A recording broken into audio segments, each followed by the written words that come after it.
Trigger warning: psychological manipulation, gaslighting, mental health challenges, delusions, medication tampering, family conflict, threats of involuntary commitment. Sil moves in with OP and his wife and purposefully messes with him to make him go crazy due to his schizoaffective disorder. I think my sister-in-law is messing with me, but I'm not too sure. Okay, I know this will sound weird, but stay with me here. A few years ago, I was diagnosed with schizoaffective disorder, a depressive type.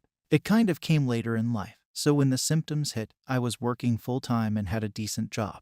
After it started getting worse, I ended up losing my job, and now I'm in the process of going for disability. It's not where I wanted to go in life, but I'm trying my best. It's been hard, trying to find the right medication is a B, but I've found ones that are working wonders, and my hallucinations have been down by a lot. Things were starting to look up, so my wife has been really supportive, and is basically supporting me financially. It's one of the hardest things about going through this, to be honest, having to live like a deadbeat husband and having my wife work extra hard for the both of us. Her family has been less than thrilled, and I can't really blame them. I'm still cordial with them, but it's tense. A few months ago, Kathy's sister Sue left her husband and came to live with us along with her baby. I can't say I'm happy with new people in the house, but I understood and tried to be accommodating with her, and for a while, things were good between Sue and me. She's always been a little nervous around me ever since my diagnosis. When it first came out, she immediately sent a text to my wife saying she didn't trust me around her kid for babysitting anymore, but she seemed to lighten up and everything seemed good.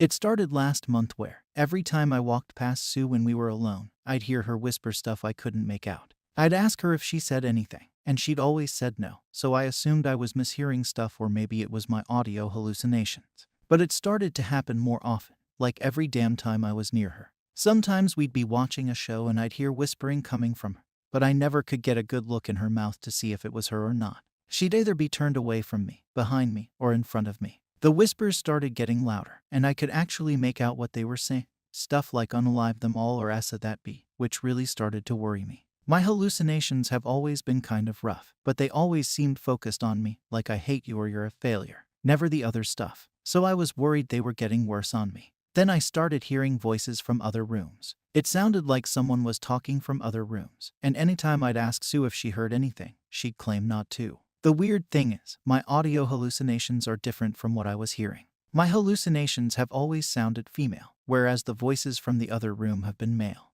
My voices also sound like they are whispering right next to my ear, while these ones sounded like they were taking place somewhere else. The weirdest part was that what the voices said sounded a lot like a meme from 4chan.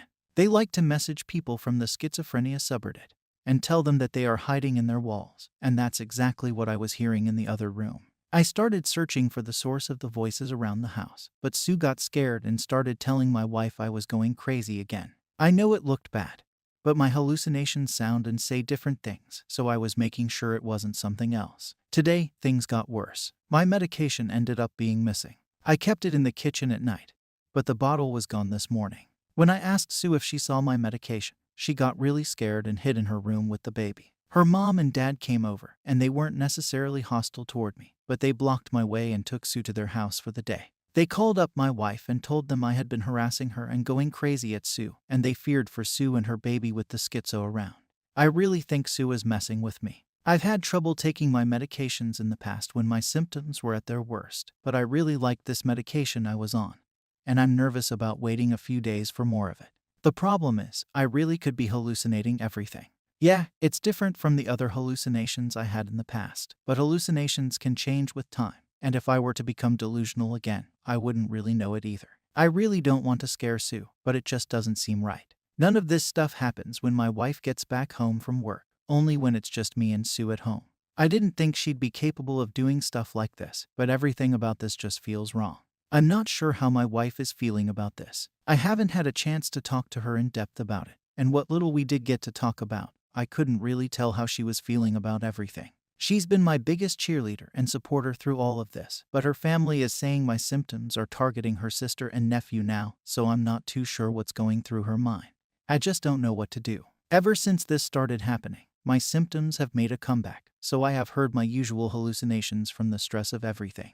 I don't want to be a monster, and I was thinking of maybe getting myself into the psych ward, but I just have this feeling that this is just Sue effing with me. My delusions and hallucinations have always been spirit-related, not targeting anyone specifically. And if it's Sue who is doing this, why in the world would she be messing with me like this if she truly believed I was dangerous? What should I do? Relevant comments from the OP.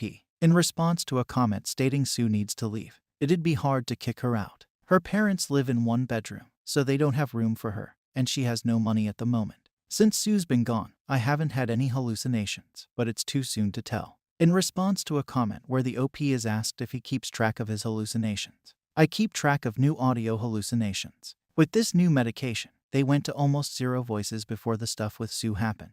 Since she left, they are at 0, but it hasn't been that long, so I'm not too sure. OP hasn't thought of recording the voices, and he likes the idea of setting cameras up, though it might make him crazier. Some comments from fellow Redditors. Call your psychiatrist, ask for emergency medications, and ask for an appointment as soon as possible. Use your phone to record any sounds you hear. I'm really sorry. I know this is hard. I have a family member who has struggled with this for 40 years. Reach out to your doctor. Sit down with your wife and lay all of this out. Don't accuse Sue of anything, but tell her you are genuinely concerned that this only happens when your wife isn't home. Tell her that you would feel better asking Sue to stay somewhere else for the time being. From there, keep an eye on what you're feeling. If, after Sue is gone, things get better, then you know something is up. If it doesn't get better, then you know it wasn't her. Either way, have your wife suggest to Sue that she stay away for a few days somewhere else. Make sure she doesn't say it's because of your mental health, because it sounds like Sue is already scared enough as it is. Another good idea would be to pull out your phone when you hear voices. Record it on your phone and send the video to your wife or a friend. Ask them if they hear anything in the video that's out of the ordinary. Another person can confirm or deny what you're hearing. For now, stay calm and avoid confronting Sue directly. It sounds like she's nervous already, and any more confrontation could cause her to call her parents again as in sauce, painting you in a negative light. Easy solution: Sue moves out. Hallucinations stop. Either she was effing with you or the stress was triggering an attack. Hallucinations continue. Talk to a doctor. Edit because this got more attention than I thought. BTW, I don't think you're crazy. I think Sue is effing with you, but instead of accusing her, it's going to be better to beat her at her own game and use it as an excuse for her to move out, not you. Also, I'd like to point out that sad appearing late in life is fairly common and not unusual in the least, as schizophrenia is one of the more unpredictable mental illnesses.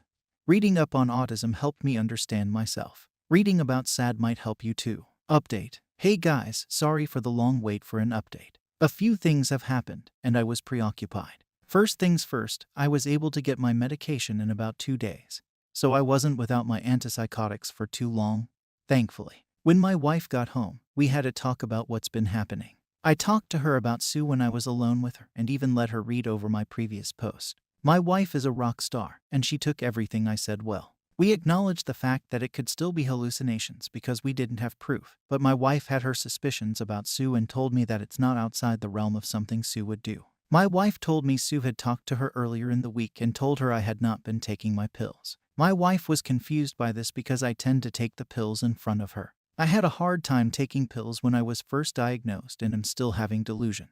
She had assured Sue that I had been taking my pills and thought it was just Sue being extra paranoid. We went and searched for the pills one last time, but they were gone. We decided not to have Sue back over anymore. My wife didn't like the idea of her sister and nephew being homeless, but she took to heart what was said on the post and decided it was for the best for everyone involved. I had been making good progress for a while, and she didn't want it to go away with Sue around. Of course, when she called up her family to tell them, they were pissed. Her parents screamed at her for choosing her husband over family, and later her sister called her up, crying about how they were going to be homeless soon because the parents weren't going to let her stay there for too much longer. It hurt seeing my wife caught up in this, and I'm not going to lie, I almost relented about Sue staying with us, but my wife assured me that this was the right decision. So everything was quiet for a few days. I didn't have any of the new audio hallucinations with Sue around. Let me tell you, it was a relief. I can't say I was totally fine. Some of my old delusions were making a comeback. Mostly spirits and hauntings, but I felt more relaxed at home and was feeling good with her gone. I took the time to call up my doctor, and we had an emergency appointment, which made me feel better moving forward. So this happened about 3 days ago. My wife's family waited for my wife to go off to work and came over to our place. The first thing I noticed was that they actually brought a moving van. I don't know if their plan was to move me out or move more of Sue's junk in, but there they were, moving vans right in my front yard. I texted my wife to let her know what was going on, then answered the door. I did not let them in. So basically, the dad comes up to me all aggressively and tells me that, as a family, they decided I was too unstable to live at home anymore and to pack my SHT up. We're having you committed. I told them straight up that SHT wasn't happening, and I wasn't going to go anywhere with them. The mom went on a rant about how I was so unstable, and that they weren't going to leave their nephew with someone so dangerous. I told them that Sue wasn't staying here, so there's nothing to worry about. The mom tried to switch it up and to sweet-talk me then, saying that with my mental health on the decline, they were just so worried about me and were going to take me to the hospital for my own good, and even said afterwards that I could live with my family until the nephew gets a little older. Not even after I get better, until the nephew gets older. I told them, again, this is my house. I was not going anywhere. Sue was never staying over again, and they needed to leave my house before I called the police. They laughed, which just pissed me the hell off. And yes, honestly, I should have called the cops, but between having schizoaffective disorder and me being a black man in an argument against an old white couple, I didn't like the odds of me ending up being the one getting arrested. I did text my wife that her family was trying to have me go to inpatient care, which made her leave work right away. So to shorten this up, we had a screaming match, and it basically boiled down to this: if I didn't agree to move out for the safety of Sue and her kid, they would call up my landlord and let them know about my serious condition and what type of dangerous person was living at the house. They also implied that they were ready to have me involuntarily commit all the other crazies if I fought them on this anymore, and that it was better to go with them now so that I would be taken into one of the good places. Backstory here. When I got diagnosed with schizoaffective disorder, my brother let me move into the house that I currently live in. We pay rent, but he rents at a good rate because he wanted to make sure I had a good place to stay. We've told her parents this before, multiple times, but I guess they forgot this one little detail. So I told them straight up, my brother is my landlord. If I go, Sue still wouldn't live here. Ever. If I go to inpatient, she isn't going to live here. This situation will never end with her living at this house. That shut them up, dead silent. They looked at me like I had just unalived their dog. They tried to say a few more things, but about that point, it just kind of fizzled out anticlimactically. Sue and her parents left afterwards. My wife came home not too long after her family left, and she was disappointed. My wife is a 5'4" tiny woman.